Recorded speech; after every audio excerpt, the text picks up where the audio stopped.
The views expressed are solely those of the speaker and not necessarily those of Paltalk.com, AVM software, or its advertisers.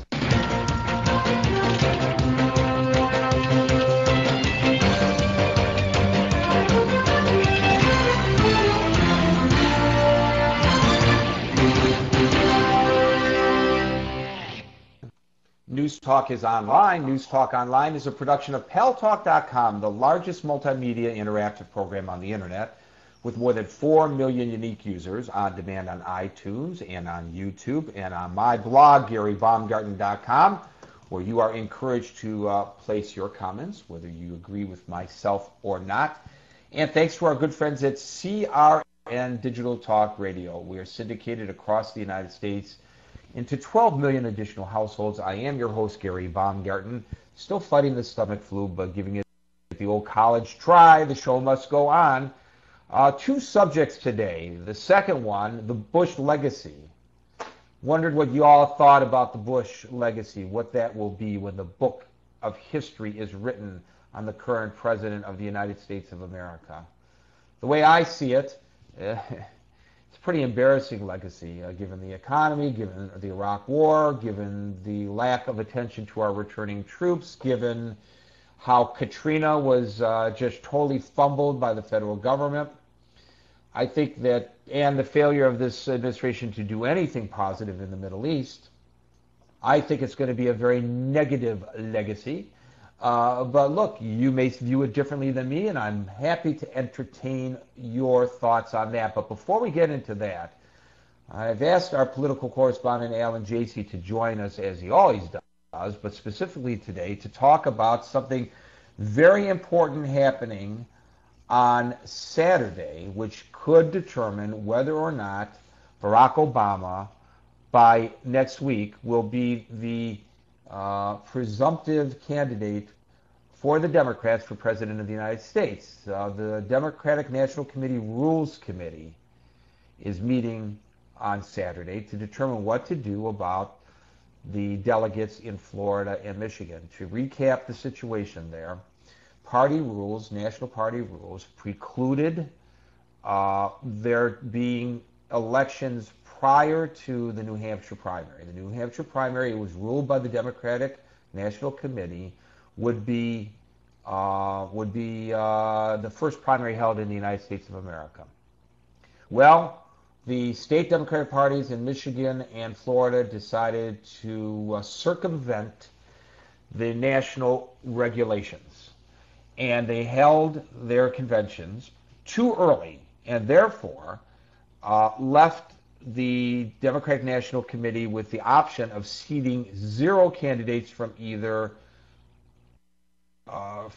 zero delegates from either state. Making this even more complicated is the fact that some candidates did campaign, some candidates did not campaign, some were on the ballot, some were not on the ballot, and the poor people who are members of the Democratic Party in the Sunshine State and the Great Lakes State basically got a stout. Now, Hillary Clinton says everybody's voice should be heard, every delegate should be counted, and the reason she's doing that is not because it's an altruistic move on her part. It's because she wants the candidates, the delegates seated in Florida and Michigan, because she believes that they ought to be assigned to her, which would perhaps bring it to a floor fight when the Democratic Party meets in Denver. Alan, did I get that right? And what are the chances that the Rules Committee will rule in Hillary Clinton's favor on Saturday? All right, well, on the first part, Gary, yes, you got all that right. On the second part, the proposals that are out there now is that the delegates in both states will probably all be seated. However, the most compelling proposal right now is to seat all the delegates, but to give them half of a vote. So if there's 100, it really only counts as 50. And this has to be, something like this has to happen because in another 4 years, how many more states will want to move up their primaries to, get the early publicity? The DNC has to protect its authority.